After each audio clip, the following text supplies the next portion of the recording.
Kita berjuang untuk rakyat, Pak, bukan untuk perut kita. Aku pun lapar, Pak. Apa masih kenyang, punya gaji. Gaji ada, pangkat ada. Kami apa udah kita perang ini. Rela, Bapak, nengok aku jadi teroris.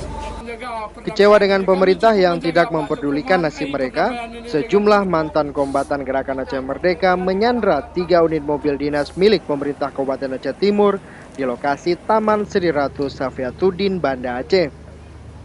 Salah seorang mantan anggota GAM, Saifuddin, mengaku dirinya bersama belasan mantan anggota Gerakan Aceh Merdeka asal Aceh Timur datang ke Banda Aceh untuk menjumpai Gubernur Aceh Zaini Abdullah.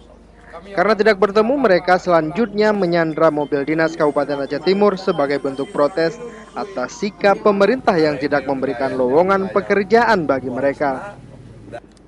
Untuk mengendalikan aksi massa ini, Kapolresta Banda Aceh Kombes Zulkifli menjumpai para mantan anggota GAM tersebut. Setelah melakukan musyawarah dan mendengarkan keluhan para mantan anggota GAM ini, selanjutnya mobil tersebut diamankan polisi.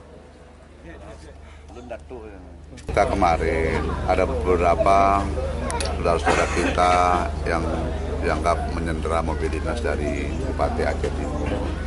Itu kami sudah komunikasikan dengan mereka dan ternyata mereka bukan menyandera, tapi mereka di sini mengamankan untuk bisa meminta perhatian dari Bupati ataupun Wakil Bupati Aceh Timur terkait dengan permasalahan mereka.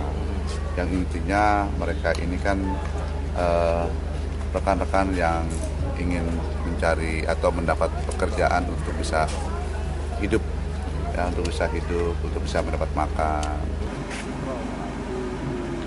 Sebelumnya para mantan anggota GAM ini datang dari Aceh Timur menuju ke Banda Aceh untuk meminta pekerjaan dari Gubernur Aceh. Para mantan anggota GAM ini juga mengaku kecewa dengan Bupati Aceh Timur yang tidak peduli dengan nasib ribuan mantan anggota Gerakan Aceh Merdeka yang selama ini tidak memiliki pekerjaan.